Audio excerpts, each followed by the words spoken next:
ጤና ይስጥልን የፋና ፖድካስት አድማጭ ተመልካቾች፣ ፋና ፖድካስት ወቅታዊ ዝግጅታችን ነው የተከታተላችሁ የምትገኙት። ዛሬ ስለ ተፋሰስ ልማት ሀሳቦችን እያንሸራሸርን እያነሳን ቆይታ እናደርጋለን። የተፋሰስ ልማት በክልሎች ተጀምሯል። ይህንን መነሻ አድርገን የተለያዩ ሀሳቦችን እያነሳን ቆይታ እናደርጋለን። ሰራዊት ጀሎ፣ ቅድስት ዘውዱ፣ እኔም ብርሃኑ አበራ አብረናችሁ ቆይታ እናደርጋለን። እናንተም አብራችሁ እንድትቆዩ በአክብሮት ጋበዝን። ሰርሽና ኪድ እንዴት ናችሁ?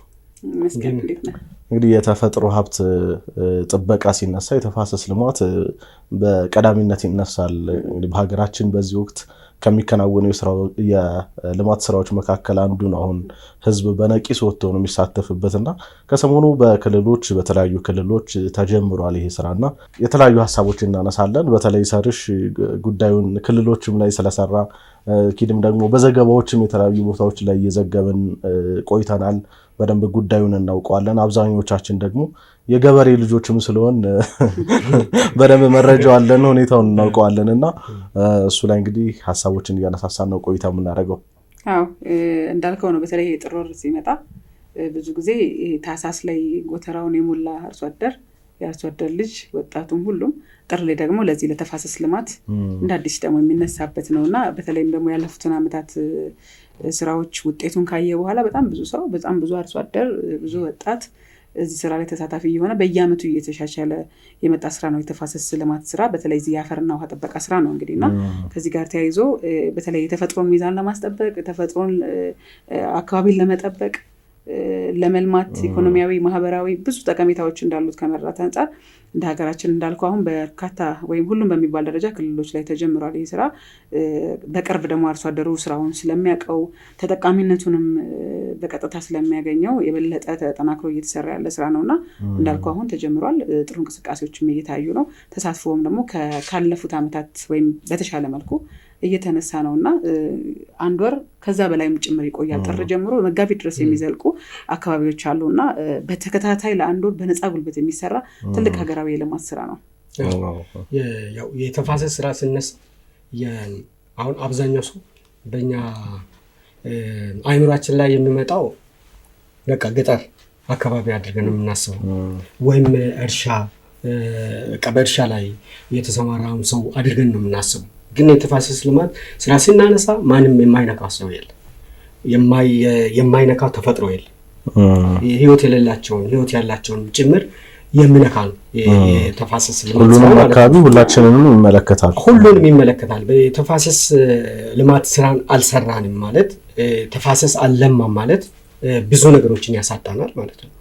ህይወት የሌላቸው እንኳን ባይናገሩ ማለት ነው የማይንቀሳቀሱ አያድጉም የምንላቸው ነገር ግን በተፈጥሮ ውስጥ ጠቀሜታ ያላቸው ማለት ነው። ሁሉም ጠቀሜታ ያላቸው ተፈጥሮ አንዴ ለኛ ሲሰጠን ሁሉም ጠቀሜታ ስላለው ነው የተሰጠንና ተፋሰስ ልማት አጠቃላይ ውሃን ይመለከታል፣ ዋናው አፈርን ይመለከታል፣ እጽዋትን ይመለከታል፣ እንስሳትን ይመለከታል። እነዚህ ሁሉ ተጠብቆ የሚኖሩት በቃ ለዛ ለተፋሰስ ልማት የምንሰጠው ለተፈጥሮ ሀብት ጥበቃ በምንሰጠው ትኩረት ነው። ስለዚህ ለሱ ሳንሰጥ ስንቀር ምን ይከተላል? ተፋሰስ ልማት ሳይለማ ሲቀር ማለት ነው አንደኛ የአፈር መሸርሸር ነው ቀጥታ የሚከተለው ማለት ነው። ከዛ አፈር ሲሸረሸር ደግሞ ምን ይሆናል? እጽዋት እየተመናመኑ ይሄዳሉ። እጽዋት ተመናመኑ ማለት ከዛ ውሃ ራሱ እየጠፋ ይሄዳል ማለት ነው። አጠቃላይ የገጸ ምድር ውሃ ይሁን የከርሰ ምድር ውሃ ተጠቂ ይሆናል ማለት ነው። ከዛ በኋላ ምንድነው እየተከተለ የሚመጣው? በረሃማነት ይመጣል ማለት ነው። በረሃማነት መጣ ማለት በሰው ላይ ተጽዕኖ ያደርጋል ማለት ነው እና የምርታማነት ይቀንሳል። ውሃ ጠፋ ማለት ለኛ መኖር አንችልም፣ ያለ ውሃ መኖር አንችልም። እጽዋት መኖር አይችልም፣ ሰው መኖር አይችልም እና ያስፈልጋል ውሃ ማለት ነው። ለውሃ መኖር ደግሞ አጠቃላይ እጽዋት መኖር አለበት ማለት ነው። እነዚህ እጽዋትና ውሃን ደግሞ በደንብ አቀናጅቶ የሚይዝ ምንድነው? አፈር ነው። ይሄ የላይኛው አፈር ማለት ነው ይይዛል። እሱ ተጠቃ ማለት ሁሉ ነገር ተበላሸ ማለት ነው። ስለዚህ በብዙ መንገድ ማለት የምናየውን ነገር የሚያስፈልጉንን ነገሮች እናጣለን። ለህይወታችን ራሱ አስጊ የሚሆኑ ነገሮች ይመጣሉ። ጎርፍ ይከተላል፣ በሽታ ይከተላል። በረሃምነት ሲመጣ የተለያዩ በሽታዎች ይከተላሉ እና ብዙ ተጽዕኖዎች ለመኖሪያ ምቹ አይሆንም። አጠቃላይ ስነ ምህዳሩ ይበላሻል ማለት ነው። ስለዚህ ለዛ ነው በተለይ ለተፋሰስ ልማት ላይ ለአካባቢ ጥበቃ ላይ ትኩረት ተሰጥቶ የሚሰራው ነገር በሀገራችን ከተጀማመረ በጣም ብዙ ዘመናትን ከ1970ዎቹ ጀምሮ በጣም አስቆጥሯል። ግን ለዛ ትኩረት አልተሰጠም። ሀሳቡ መጥቷል። ይሄ ንቃተ ህሊና በሁሉም ላይ አልመጣም። ያፈጻጸም ድክመቶች ማለት ነው እና የዛና 1970ዎቹ ላይ ትንሽ ደንግጦ የጀመሩት ምንድነው ከአጠቃላይ ከኢትዮጵያ መሬት ውስጥ ወደ 60% በደን የተሸፈነ ነው የሚባለው ማለት ነው እና ይህ ከዛ ውስጥ መቀነስ ሲጀምር ነው የተወሰኑ ያሰቡ ሰዎች ቢያንስ የተፈጥሮ ሀብት ጥበቃን ማካሄድ አለብን የሚል ነገር አንስቶ የተወሰኑ ችግኞችን ማዘጋጀት መትከል ምናምን የተጀመረው ማለት ነው። አሁን ደግሞ ያ ግንዛቤ በሁሉም ሰው ላይ ስላልመጣ እንደተጠበቀው ጥበቃው በትክክል አልተጠናከረም፣ ዘላቂ አልሆነም። ከዛ የተነሳ ወደ 3 ነው ምናምን አንዳም ወደ ታች ወርደን ማለት ነው የደን ሽፋናችን በጣም ወርዶ ወደ 3% ነው ተመናምኖ ማለት ነው የገባውና አሁን ነው ደግሞ ከፍ ብለው ወደ 23 ነጥብ ምናምን አሁን በዚህ አመት ላይ ደርሷል ማለት ነው ሽፋናችን። ይሄ ማለት ወደ ታች የወረደው ማለት ነው። በፊቱን ስናስብ ደግሞ በጣም ከፍተኛ ነበር። ይሄን ያደረገው ምንድነው? አሁን ቅድም ስናነሳ የነበረው ህብረተሰብን አለማስተባበር፣ የንቃተ ህሊና ከፍ አለማለት፣ የተፋሰስ ልማት ምንድነው ቢጎዳ ምንድነው እኔን የሚጎዳኝ ከዛ ጋር ቀጥተኛ ግንኙነት ምንድነው የሚለውን ነገር ባለመረዳት ምክንያት የተነሳ ብዙ ጉዳት ደርሶ ነበር። አሁን ግን ይሄው ሁሉም አሁን ህዝቡ ተረድቶ በአመት ይካሄዳል። በአመትም ውስጥ ደግሞ ጥር ወር ላይ ቅድም እንዳነሳችው ወሩን በሙሉ የተፋሰስ ልማት ስራ ይካሄዳል ማለት ነው እና አሁን ጥሩ ደረጃ ላይ ነን ማለት ይቻላል። አሁንም ቢሆን በህብረተሰቡ ላይ መስራት ደግሞ እንደሚያስፈልግ ምን መስራት አለብን የሚለውን ደግሞ እናያለን ብዬ አስባለሁ። በጥር ወቅት እንግዲህ ማህበረሰቡ ይናፍቀዋል እኮ ጊዜውን አይደለ? ብዙ ነገር በየዓመቱ በነቂስ ወጥተሽ ብሎ በቃ ሁሉም ስራ ላይ ሲያሳልፍ ምናምን እና እሱ ይናፈቃል። ሰርሽም እንዳነሳው ደግሞ እንግዲህ የተራክሙ የነበረውን የተመናመነውን ድጋሚ ለመመለስ ተፈጥሮ ለማከም ነው ዞሮ ሂደቱና የሚገርም ሳይንስ ነው። ኢትዮጵያ በነገራችን ላይ በዓለም ደረጃ በአርአያነት የምትጠቀስ ናት። በዚህ በተፋሰስ ልማት ስራ፣ በአፈርና ውሃ ጥበቃ ስራ ብዙ ስራዎችን በመስራት በአርአያነት መጠቀስ የምትችል ደግሞ ምናትም በሀገራችን ከዚህ በፊት በዚህ በአፈርና ውሃ ጥበቃ ስራ በዩኔስኮ ሁሉ የተመዘገበ የኮንሶ አካባቢ የባህላዊ የእርከን አሰራር ለምሳሌ በዩኔስኮ የተመዘገበ ነው። በዓለም የሚዳሰሱ ቅርሶች ውስጥ የተመዘገበ ነውና ይሄ የሆነው እንግዲህ የተፈጥሮ ሀብት ስራችን ላይ ከዚህ ቀደምም ነቅተን እንደሚጠቅመን አውቀን እንደምንሰራ ነው። ያ ወደ ሁሉም አካባቢ አለመምጣቱ ነው ያንን የደን መመናመኑንም ምናያቸውን ችግሮች የአፈር መሸርሸሩንም እንዲመጣ ያደረገው እንጂ ያ አይነት ልማድ ሁሉም ጋር ተዛምቶ ወይም ሁሉም ጋር ልምዱን ቀስመን ቢሆን ኖሮ ምናልባትም አሁን የምንለውን በእጥፍ ልናወራው እንችል ነበር። መጀመሪያ እንደተባለው ለረጅም ዓመታት የሰራንበት ቢሆንም የመንጠባጠብ ነገር ነበር፣ ውጤታማ ያለመሆን ነበር፣ የጥራት ችግር ነበር። በጣም ብዙ ይነሱ በተለይ በየዓመቱ የመጠገን ስራዎች ይበዙ ነበር ከአዳዲስ ከመስራት ይልቅና ያ ሁሉ እየተሻሻለ መጥቶ በተለይ ከ20 ዓመት የሚጠጋ አካባቢ ድረስ የበለጠው ስራ የተሰራበት ጊዜ ነው። ምክንያቱም እንዳልኩ ነው ጥቅሙ ከታወቀ በኋላ ይህን ስራ አጠናክሮ የመስራት ማህበረሰቡን አስተባብሮ በዘመቻ የሚሰራ ስራ ነው እንደምታውቁት ይሄ ስራ። በዛ ላይ ደግሞ ያለምንም መቋረጥ ለ1 ወር ከዛ በላይ የሚሰራ ነው። ቀን በቀን ነው የሚሰራው በነገራችን ላይ እና አንዱ አካባቢ ተሰርቶ ወደ አንዱ አካባቢ እያለ የሚዛመት ነው። ያ ደግሞ የሆነው ከተጠቃሚነት አንጻር ማህበረሰቡ የራሴ ነው ብሎ የመስራት ልማዱን እያዳበረ በመምጣቱ ነው። ከጥቅም አንጻር ከዚህ በፊት ያው ህዳሴ ግድባችንን እንደዚህ ደረጃ ሳናደርስ በፊት ታጥቦ ነበር የሚሄደው አፈራችን ታጥቦ ይሄዳል ለሌላ ሀገር ለማፈር ሲሆን እኛን ለማፈር ይዞ ነበር የሚሄደው እና ያ የሆነበት ምክንያት የደን መመናመኑ የአፈር መሸርሸሩ እየመጣ ያለው እንደነዚህ ያሉ ስራዎች ባለመሰራታቸው ተራራማ አካባቢዎች እየታጠቡ ከመሄዳቸው ጋር ተያይዞ ኢቭን ምናለማቸው ቦታዎች የምንሰራቸው ስራዎች ራሱ የአፈር መሸርሸሩ ወደ አሲዳማ አፈሮች እንዲኖረን ለማፈራችን እንድናጣ ምርታማነታችን እንዲቀንስ እያደረገ ነበር። ከዛ በኋላ ግን ለማፈራችን እንዲመለስ የከርሰ ምድር በተለይ የገጸ ምድር ውሃችን ሀብታችን እየጨመረ እንዲመጣ ከማድረግ ጋር ተያይዞ ምርትና ምርታማነት እንዲጨምር እንግዲህ እየሰማን ነው። አሁን በርካታ ስራዎች እየተሰሩ በድርቅ ይጠቁ የነበሩ አካባቢዎች እኔ ለዘገባ በወጣሁበት አንድ ቦታ ላይ ከዛ በፊት አምርቶ የማያውቅ እኔ ስሄድ ለሁለተኛ ጊዜ ገና የበጋ መስኖን አልምተው ተጠቃሚ የሆኑ ቦታዎች ነበሩና ሲነግሩኝ በጣም ነው የገረመኝ የነበረው። በዚህ ልክ የሚጨበጥ ነገር ስታይበት እውነትም ብለህ ትጓጓበታልና ይህ ግን የተፋሰስ ልማት ስራ የተጠናከረ ሲመጣ በጊዜ ሂደት ነው አይደል አንዳንድ ነገሮች ውጤቶች የሚገኙት። መስኖ ማልማት ቻሉ። የገጸ ምድር ውሃ እጅግ በጣም በተጠናከረ መልኩ መጣ። ውሃ ክትሮች ኖሯቸው ስለዚህ አጠገባቸው ነበር ግን እሱ መጠቀም አልቻለም ነበር። የምትቆጭበት አንዳንድ ነገሮች ለካ እንዲህ በቀላሉ ማድረግ የምችለው ነበር። የተለየ ነገር አይፈልግም። አሁን እኮ በነፃ ጉልበት ህብረተሰቡ የሚሰራው ለራሴ ለነገ ነው ብሎ ስለሚያስብ ነውና ይህ አይነት ተጨባጭ ውጤቶች ይመጡበት ነው። አሁን በአመት 3 ማምረት ይችላል። ስንዴም ሌሎችንም ነገሮች እያመረተ ራሱንም ቤተሰቡንም ማኖር ቻለ ማለት ነው። ተደጓሚ የነበረ ቦታ አሁን ደጓሚ ወይም ደግሞ ለሌላ ቦታ ሁሉ ተርፎ ከራሱ ቤተሰብ አልፎ ለሌላ ለሽያጭ ካለፈው አመት ወደ ምርታማነት በኩንታል የሚያመርተው ምርት ራሱ እየጨመረለት የመጣው ይሄንን ማድረግ በመቻሉ አንደኛ የአፈር ለምነትን ታስጠብቃለህ፣ ሁለተኛ ነገር ደግሞ የውሃ ሀብታችን እየጨመረ ይመጣልና ከዚህ ጋር ተያይዞ ጥቅሙ ምንድነው የሚለውን ነገር በዚህ እንኳን በቀላሉ መረዳት ይቻላል። የደለል በተለይ ኃይል ማመንጫዎቻችን በደለል መሞላትን እንዲቀንስ ያስቻለ ነው ይሄ ስራ። ደን ሽፋናችን አሁን ወደ 23 ማድረስ ተችሏል በፐርሰንት።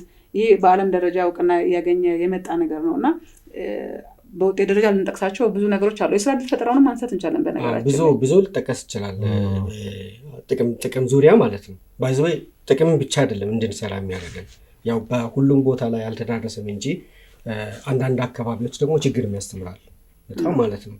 ምንድነው በዛ በውሃ እጥረት የተነሳ በመሬት ለምነትን ማጣት የተነሳ መሬት በመሸርሸሩ ማምረት የሚችለው አቅም ያለው ጉልበት ያለው መስራት እየቻለ አይምሮ ያለው ያንን ነገር መስራትና ራሱ መቻል ያቃተበት ደረጃ ታይቷል።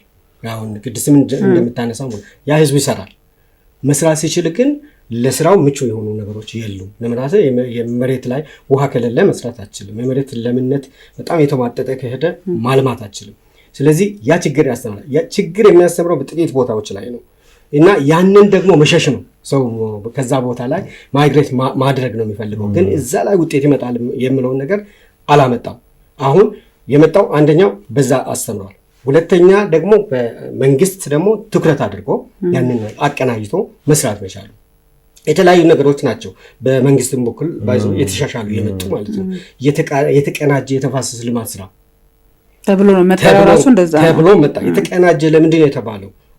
በቃ ትኩረት ሰጥቶ ለምሳሌ የጎርፍን ለማከላከል ብቻ መስራት ወይም አፈርን ምርታማ ለማድረግ አፈርን ለማቀብ ለማቆየት ብቻ መስራት ብቻ ሳይሆን አካባቢ ጥበቃ ላይ ተጨማሪ ሌሎች ስራዎች ደግሞ መጨመር አለባቸው የሚል ነገር መጣ ማለት ነው። አሁን እሱ ሲመጣ ሰዎች የተራቆተውን መሬት መልሶ እንዲያገግም ለመጠበቅ እንኳን ምን ያደርጋሉ? ከዛ ምርት ውስጥ ከዛ ስለሚጠቀሙ ለሚጠቀሙት ጥቅም ብሎ ይጠብቃሉ። ለራስ ብሎ ማለት ነው። ለራስ ብሎ መጠበቅ ሲጀምሩ ምናምን የሚፈለገው ነገር መጣ ማለት ነው። አንድ የአፈር ለምነት መጣ። ሳይሸረሸር ሲቀር ያው ለም ይሆናል ማለት ነው። አፈር ወደ ለምነት ሲቀየር ደግሞ ምርታማነቱ ይጨምራል። ውሃ ይጨምራል። ውሃ ካለ ምርት አለን። የተለያዩ ነገሮችን ማምረት ይቻላል ማለት ነው። ከዛ የተነሳ የተቀናጀ የተፋሰስ ልማት በመሰራቱ የተነሳ በሁሉም ዘርፎች ጥቅም መጥተዋል ማለት ነው። በአጠቃላይ የምርታማነት ላይ የመሬት ምርታማነትን ይጨምራል። እንደገና ደግሞ አሁን ቅድስ እንደምታነሳው አጠቃላይ የጎርፍ መጠን በመቀነሱ የኃይል ማመንጫዎቻችን ላይ ደለል በቃ አይሄድም። እንዳውም የሚገርመው ማለት ነው አሁን በተለያዩ ቦታዎች እኔ ለዘገባም ዙሪያ ያለው እንደገና ደግሞ እኔ ባደኩባቸው አካባቢዎች ላይ እንትን አለ በጣም የእጽዋት ሽፋን አለ፣ የደን ሽፋን አለ። እዛ ላይ የሚወርዱ ወንዞች ምናምን ስታይ ንጹህ ናቸው። በዛ ብቻ እንግዲህ የተፈጥሮ ሀብት እንክብካቤ ወይም የተፋሰስ ልማት እንደሚያስፈልግ ትረዳለህ ማለት ነው። እየተጎዳ ሲሄድ በጣም ከፍተኛ ዝናብ በሁሉም አካባቢ ሲዘንብ የተቀላቀለ የሆነ የደፈረሰ ውሃ ሲመጣ ታያለህ። ከዛ በኋላ ደግሞ ትንሽ ከፍ ያለ ሲመጣ እናያለን። ወደ እንትንነት ያድጋል። አፈር የተሸከሙን አፈር ላንተ ያሳያል ማለት ነው። ኩልል ያለ ጥሩ በቃ ንጹህ የሆነ ውሃ ወደ ይቀየራል። ወደ ድፍርስ የሆነ እንደገና ወደ አፈርነት እየተቀየረ ይመጣል። ይሄ ምን ማለት ነው? ከእጽዋቱ እየጠፋ ደኑ እየጠፋ ምን መጣ ማለት ነው? የመሬት መሸርሸር ወይም የመሬት መራቆት አስከትሏል ማለት ነው። ስለዚህ እንደዚህ አይነት ነገሮች ይታያሉ። ከዛስ አሁን ስንሰራው ደግሞ እነዚህ የሚታዩ እነዚህ ምልክቶች ናቸው የሚወገዱት ማለት ነው። ከዛ ንጹህ ውሃ እናገኛለን። መሬት አይሸረሸርም። የመሬት ምርታማነት በመጨመሩ የተነሳ አርሶ አደሩ በጣም ለእርሻ ለሚያመርተው ምርት ይነሳሳል እና ያንን ነው የፈጠረው አሁን ያለው ነገር ማለት ነው። ሁሉ ጥቅሙን አይቶ መስራት ጀምሯል። ከዚህ በፊት የሚሰሩት ስራ ማለት ነው ልየታ በሰዎች በሚሳተፉ ሰዎች ልየታ የትኛው ተፋሰስ አካባቢ ላይ ነው የተጎዳው የምናለማው፣ የትኞቹ ተፋሰስ መሆን አለባቸው፣ የትኞቹ ናቸው የተራቆቱ፣ የትኞቹ ናቸው የስነ አካላዊ ስራ መሰራት የሚያስፈልጋቸው፣ የትኞቹ ናቸው ደግሞ ተከልለው ቢከለሉ እንደገና ማገገም የሚችሉ ተብሎ ይለያል ማለት ነው። እነዚህ በተለዩት ውስጥ ነው አሁን የሚጀመረው ማለት ነው። አሁን የተጀመረው እንደዛ በማሳዎቻቸው ላይ የእርከን ስራ የሚያስፈልግ ከሆነ እርከን ስራ የሚሰራበት፣ ሌሎች የወር መሬቶች ላይ ደግሞ የሚሰራ የእርከን ስራ ካለ የእርከን ስራንም ራሱ ይለያል። እርከን ስራም ራሱ የተለያዩ ናቸው አይደል? አሁን ከላይ ነው የሚጀምረው፣ ከተራራ አናት ላይ ነው የሚጀምረውና እነዛ ተራሮችን ራሱ ይለያሉ ማለት ነው። ያ ሁሉ ከተለየ በኋላ ደግሞ እዛ ላይ የሚሰሩ የስነ አካላዊ ስራዎች ምንድን ናቸው ብሎ ለይተው ወደ ስራ ይገባል ማለት ነው። እኔ አሁን በትክክል ነገሩ ቢገባኝ ማለት ነው ትክክለኛ የገባኝ ተግባራዊ የሚያደርጉ ሰዎች አሉና እንደዚህ በዘገባ ውስጥ የሆነ ዶክመንተሪ ደቡብ ክልል ውስጥ እየተንቀሳቀስኩ የት ላይ ያየው ይሄ ጠረጴዛማ እርከን ስራ የሚባለው ማለት ተራራ አናት ላይ ነው የሚሰራው። እዛ አናት ላይ የተሰራው ምን ያደርጋል? ውሃን አቅቦ ይዛል። በቃ እንደዚህ በተራራማ መሬትን ያጠበ አይወርድም። ወደ ውስጥ እንዲሰርግ ነው። ወደ ውስጥ እንዲሰርግ አይደለ? ውስጥ የሰረገው ደግሞ ምንድነው? ከታች ምንጮቹ እንዲፈልቁ ያደርጋል ማለት ነው። ከርሰ ምድር ውሃ የውሃን ምንጭ ያጎለብታል ማለት ነው። ይሄ ሆኖ አይቻልም እና ብዙ አካባቢዎች ላይ ማለት ነው። ስለዚህ በጣም አሁን ህዝቡ ተረድቷል። በየደረጃ ያለው በየትኛውም እድሜ ላይ ያለው ሰው አሁን የተረዳበት እንትን ነው ያለው። ከዛ ግን ምንድነው ሰዎች አንዳንድም የራሳቸውን ጥቅም ብቻ የሚፈልጉ አሉ። ለምሳሌ በወል ላይ ያሉ መሬቶች ካልተጠበቁ፣ ጥንቃቄ ካልተደረገላቸው ሁሉም በገባ በወጣ መጠን በፈለገው መጠን የሚጠቀም አይነት ከሆነ ችግር ይፈጠራል። እነዚህ አይነቶች ላይ ትኩረት ማድረጉ ካልሆነ በስተቀር አሁን የህዝቡ ንቃተ ህሊና ማለት የህዝቡ መረዳት በጣም አሁን የተሻሻለ መጥቷል። ስራዎችን በጣም ውጤታማ እየሆኑ ናቸውና አሁን ይሄ የተጀመረው በዚህ ላይ የተጀመረውን ይሄዳል፣ አሁንም ይሰራሉ ማለት ነው እስከ ክረምት ድረስ ማለት። ይሄ ግን ጥሩ የሚሆነው በዚህ በጋ ጊዜ መጀመሩ በጣም ጠቃሚ የሚሆነው ምንድነው? አጠቃላይ የስነ አካላዊ ስራዎችን ቅድም እንዳልኩት ማለት ነው እንዲለዩ ያደርጋቸዋል። በትክክል እዛ ላይ እንዲሰሩ ያደርጋቸዋል ማለት ነው። ከዛ በኋላ ምንድነው የሚመጣው? እንትን ነው በስነ ህይወታዊ ስራዎች ማለት ነው። እነሱ ደግሞ ከሰኔ ላይ ይጀምራል፣ ግንቦት ላይ ይጀምራል። ከዛ የአረንጓዴ አሻራው ይቀጥላል ማለት ነው። እና ይሄ ለዚያ እነዚህ ሁሉ ተቀናጅተው ምን ይፈጥራሉ? የምንጠብቀውን የለማው አካባቢ ወይም ለአረንጓዴ የሆኑ አካባቢዎችን እያየን እንሄዳለን። ምርታማ የሆኑ አካባቢዎችን እያየን እንሄዳለን ማለት ነው። ለመኖር ምቹ የሆኑ አካባቢዎችን መፍጠር። ስለዚህ የተፋሰስ ልማት ስራ ከሌለ ሰዎች እዛ አካባቢ የሚኖሩበት አካባቢ መሬቱ እየተጎዳ ሲመጣ ከቦታ ቦታ ሞብ እያደረጉ ወይ የተፈናቀሉ መሄድ ግዴታ አለባቸው ነው ይሄ። ስለዚህ ይሄ የሚሰራው እሱንም ለማስቀረት ነው። እንደዚህ ላይ ምን አስታወሰኝ፣ በሰው ልጆች የስልጣኔ ታሪክ ውስጥ ትልቁ ግኝት እንግዲህ ግብርና ነው አይደለም የሚባለው። ለምን የሰው ልጆች ያደኑ ሲኖሩ ከቦታ ቦታ እየኳተኑ ነው የሚኖሩት። እዚህ አካባቢ ያለውን ጨርሳሉ፣ ሌላ ቦታ ይሄዳሉ። ይሄን ሁሉ ያስቀረላቸው ግብርና ነው አይደለ? ትልቁ ያ ማለት ባጭሩ መሰልጠን ችለዋል ነው። ግብርና ሲጀምሩ አንድ ላይ ሰብሰብ ብለው መኖር ሲጀምሩ፣ አምርተው መመገብ ሲችሉ መሰልጠን ነው። ስለዚህ በሰው ልጆች የስልጣኔ ታሪክ ውስጥ ትልቁ ግብርና ነው። ግን ደግሞ ይሄ ይመጣና አካባቢው የተጎዳ ሲሄድ፣ መሬቱ ሲራቆት፣ ውሃ ሲደርቅ ያው ዞሮ የመጀመሪያው ስደት መጣ ማለት አይደለም። ከሱ የምጠብቀው ሁሉን ነገር ከሱ የምጠብቅ ሆነ አሁን ያልከው ነገር ነው ይመጣ። አዎ ስለዚህ ይሄም አንዱ የሰው ልጆች ትልቁ ግኝት ነው ልጅ ፈልጌ ነው በጣም ነው እኮ እንግዲህ አንደኛ የስልጣኔ እኮ ሲነሳ ኢትዮጵያ ማብራት ትነሳለች አይደለ? እንዳልከው አንዱ ስልጣኔ ይሄም ነው። ከችግር ነው አንዳንድ ነገሮችን የምትማረው። ምንድነው የመጣብኝ ችግር?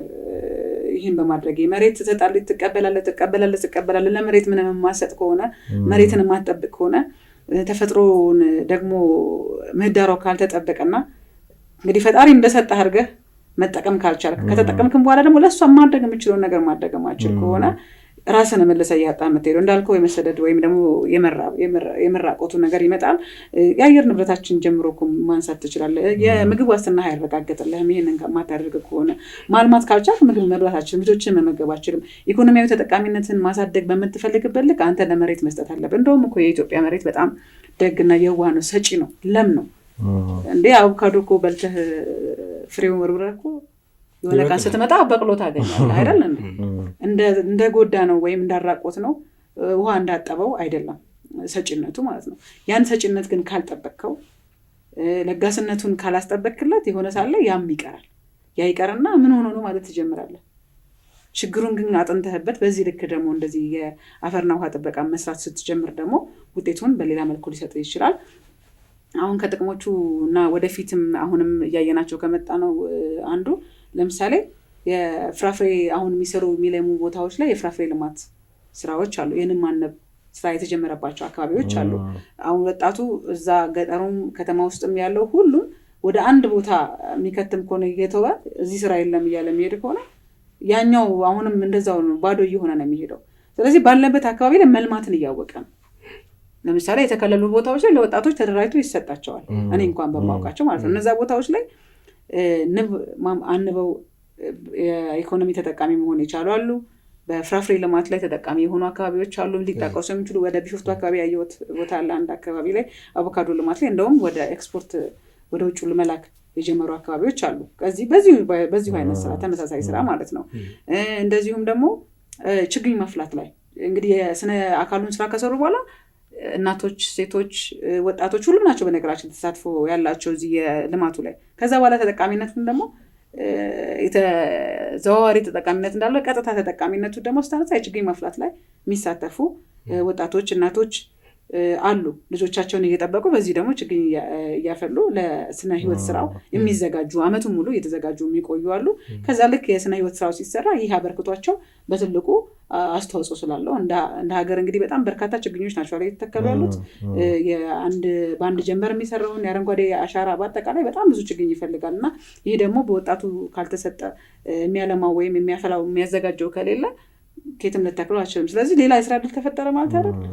ዞሮ ይህን አካባቢ በመጠበቅ ውስጥ ብቻ የተፈጠረው የስራ ዕድል ራሱ ቀላል አይደለም እና አሁንም እንደዚሁ መስራት ስንችል ይህንን አይነት ውጤት ማስቀጠል ስንችል እንደ ትግራይ አካባቢ ላይ አብርሃ አጽባ የሚባል አለና እዛ አካባቢ ያለውም እንደዚሁ የሚጠቀስ ነው። አንድ በዚህ በተፋሰስ ልማት በአፈርና ውሃ ጥበቃ ስራ አንድ እንደ ሞዴል ተደርጎ የሚወሰድ አካባቢ ነው። ነባር ነው፣ የቆየ ነው። እሱም ልክ እንደ ኮንሶ ሆኖ ግን ቆየት ብሎ የመጣ የሚጠቀስ ትልቅ የሆነ ስራ የሚሰራበት ነው። ይህን አይነት የስራ ባህላችንን ማስቀጠል ከቻለን አሁን ወደ ምስራቁ አካባቢም እንደዚሁ በተሞክሮ የሚነሱ አካባቢዎች አሉ። በተለይ ደርቆ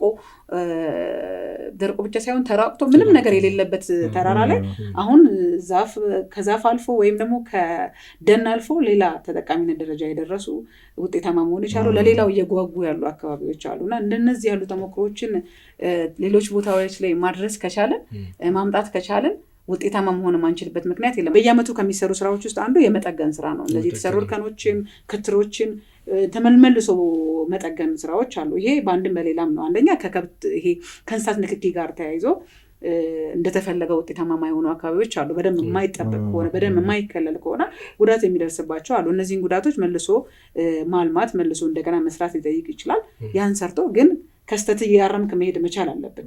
ዛሬ የጠገንከውን በሚቀጥለው ዓመት እየጠገንክ ሆነ አዲስ ምሰራበትን ጉልበት እያባከንክ ነው የምትሄደው እና ከጥቅሙ አንጻር ያንን አያደርጉም። ስራው ከማህበረሰብ አትጠቀም የሚል አትግባ የሚለው አይደለም አሁን እየተሰራ ያለው ማለት ነው። የወል መሬት ከሆነ አሁን እንደገለጽሽው በማህበር ተደራጅተው እንዲገቡ ይደረጋል።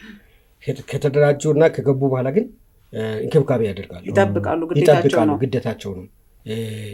እነሱ ሲጠቀሙ አሁን ምሳሌ ለመኖ አስፈላጊ ሳር ለማግኘት ከሆነ ሳር ሲያጭዱ እየቀያየሩ ነው የሚያጭዱት። ነገሩ ሳር ያው እንትን ከፍ ሲል ያው ያብባል አይደል? በሚያብብበት ሰዓት ከዛ ከጥቅም ውጪ እየሆነ ነው የሚመጣው። የተተከለው ዛፍ ራሱ ከቆይታው በኋላ ደግሞ ወደ ያረጀናል ለምን ተተኪ ይፈልጋል። አንደኛው መተካት አለበት።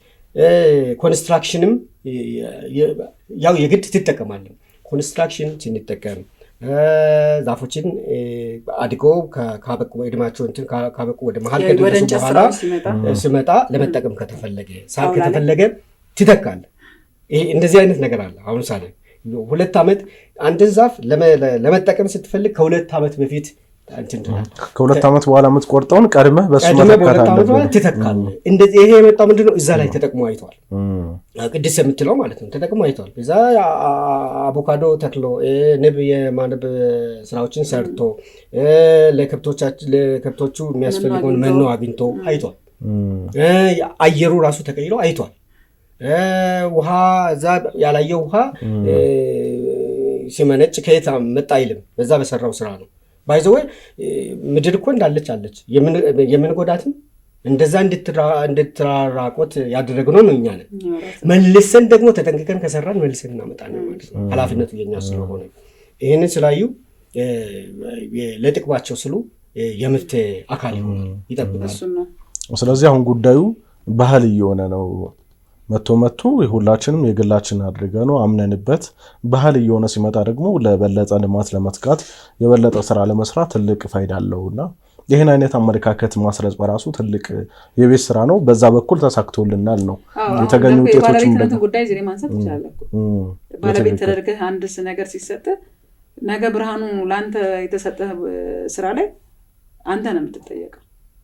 አሁን እንደሰማሁት ከሆነ በቅርቡም በነበረኝ መረጃ አንድን አካባቢ ለማህበረሰቡ መስጠት ስራ አለ።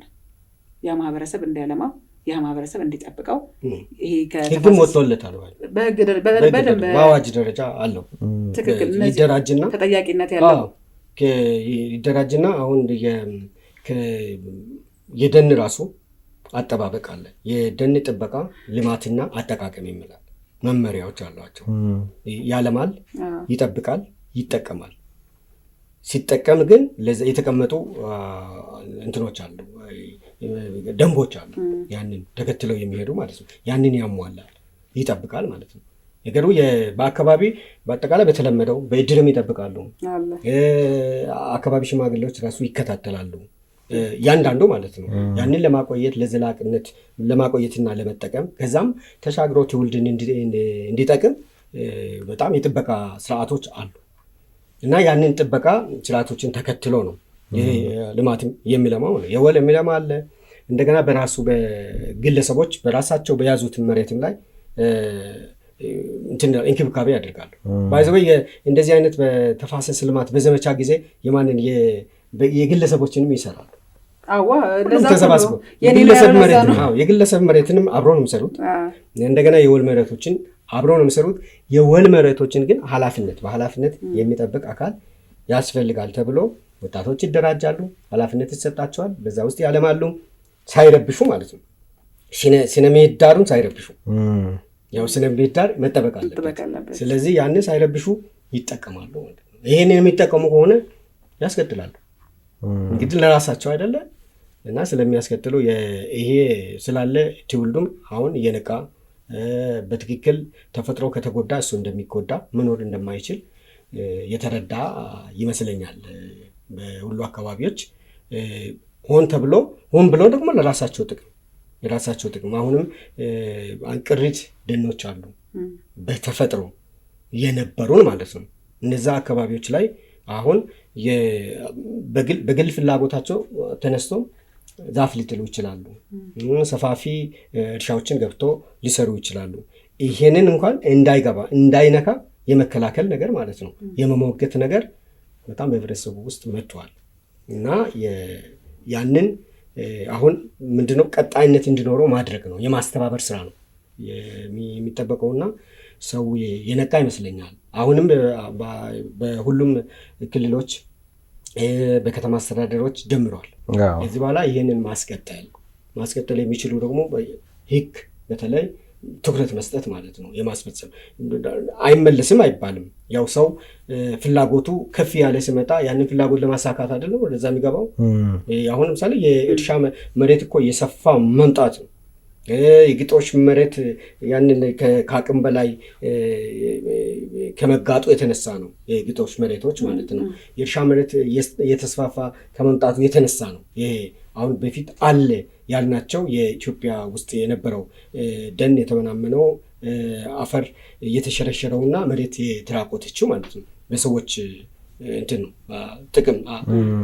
ለጥቅም በሚያደርጉት ሚዛናዊ ያልሆነ እንትን ነው ማለት ነው ተግባር ነው። ስለዚህ አሁን ምንድነው መሬትንም እየጠበቁ መሬት ላይ ደግሞ ሊለማ የሚገባውን ነገር እያለሙ ማለት እንደየ ስነ ምህዳሩ አካባቢዎች አሉ።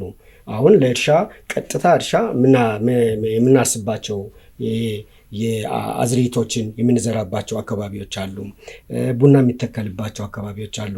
እንደገና ደግሞ በጣም የማይመቹ አሁን ለምሳሌ ለሜካናይዜሽን እንኳን የማይመቹ ቦታዎች አሉ የሚጠበቁ ማለት ነው። በሰው ጉልበት እነዛ ላይ ፍራፍሬዎችን ንምራው በሁለት መንገድ ማለት ነው። አንድ የአየርን ሚዛን እየጠበቀ ለኛም ደግሞ ጥቅም የሚሰጠውን ማለት ነው የፍራፍሬ ዛፎችን መትከል፣ አካባቢዎችን መለየት፣ በዛ ለይቶ በዛ በተጠናው መሰረት በማጥናት በዛ እየተሰራ የሚቀጥል ከሆነ ሁሉም ለጥቅሙ ሲል ያስቀጥላል ማለት ነው። ስለዚህ ተጨባጭ የሆነ ውጤት ሲገኝበት ማህበረሰቡ ሲያምንበት ለበለጠ ስራ ይተጋል፣ ለበለጠ ውጤት ይተጋል። ይሄ ደግሞ ሚዛናዊነቱ የተጠበቀ ተፈጥሮና ሰው እንዲኖር ያን ከመፍጠር አንፃር ትልቅ ፋይዳ አለውና ይሄ በጣም ትልቅ ስራ ነው። እንደ ሀገር እንግዲህ ተጀምሯል። በክልሎች በአብዛኛው ክልሎች ተጀምሯል እና ስራው ተጠናክሮ ይቀጥላል። እኛም እንግዲህ እንደ ሚዲያ ትልቅ ኃላፊነት አለብን። ምክንያቱም ኢንፎርም ከማድረግ አንፃር አስተዋጽኦውን ከማስረዳት አንፃር ማህበረሰቡ ደግሞ ቅድምም ሰርች ስታነሳ ነበርና ምስክርነት ሲሰጥ ለሌላው አካባቢ መነቃቃት ነው የሚሆነው። ምክንያቱም የተፈተነ በአካል ያየው ያገኘውን የመጣለትን ያስገኘለትን ውጤት ስለሆነ ምስክርነት የሚሰጠው። ይሄ ደግሞ ሌላው አካባቢ ላይ መነቃቃት እንዲኖር መነሳሳት እንዲኖር ሁሉም ለዚህ ልማት እንዲተጋ ከማድረግ አንፃር ትልቅ አስተዋጽኦ አለው ብዬ አስባለሁ። በጣም ትልቅ ስራ ነው። ከተፈጥሮ የትማት ሄደን በነገራችን ላይ ተፈጥሮ እንድላ ወዴትም አትሸሽም። ቅድም እንዳልከው አዲስ ጋር ብትሄድ የህዝብ ቁጥራችን እየጨመረ ነው የሚሄደው። ፍላጎታችንን በዛው ልክ ይጨምራል። ለዚህ ሁሉ ደግሞ ተፈጥሮ ያስፈልገናል። ተፈጥሮን መጠበቅ ደግሞ ተፈጥሮ ደግሞ እኛን ትፈልገናለች። ከኛ የምትፈልገው ነገር አለ። ስለ ልክ የደን መመናመን በመጣ ቁጥር መሬት በተራቆተች ቁጥር ከቱሪዝም እስከ ኢኮኖሚ ድረስ የምታጣቸው ነገሮች ይበዛሉ። የዱር አራዊቶቻችንን እያጣን እንሄዳለን። አፈራችንን እያጣን እንሄዳለን። የምንበላውን እያጣን እንሄዳለን እና ያንን ባለማጣት ውስጥ ነው መንቀሳቀስ ያለብን። አሁን በአመት 3-4 ጊዜ ማምረት የምትችልበትን እድል የምታገኘው በዚህ ሁሉ ስለሆነ ይሄን በአመት 3 ጊዜ እንዴት ነው ማምረት የምችለው ብለህ ስትጠይቅ የመጀመሪያው ነገር አፈርን ሀብትን መጠበቅ ስትችል የአካባቢ የአየር ንብረቱን እንደገና ደግሞ የውሃ ሀብትን የከርሰ ምድር ውሃ መጨመሩን እያገኘ ስትመጣ ይሄን ነገር ራስ እየጠነከርክበት ትመጣለህ እና ከችግራችን ካጠፋነው ነገር እየተማረን ተፈጥሮን ማልማት አለብን። አፈር ጉዳይ ሲነሳ ተጨባጭ ነገሩን ስናነሳ አንድ የሰማሁት መረጃ ምንድነው ከዚህ በፊት በሄክታር የመሸርሸር መጠኑ 130 ቶን ነበር በቶን ሲመጣ ማለት በሄክታር እጅግ በጣም ብዙ ቁጥር። ይሄን ማውረድ ወይ የተቻለው ወዴት ነው? ወደ 50። እሱን ማድረግ መቻል የቻለው የትኛው ነው? ይሄ የአፈርና ውሃ ጥበቃ ስራ ነው። አፈራችንን ስንጠብቅ እኛው ጋር መቅረት ይጀምራል። እኛ ጋር ሲቀር ግን ባዶ ነው አይደለም፣ የሆነ ነገር እየሰጠን ነው።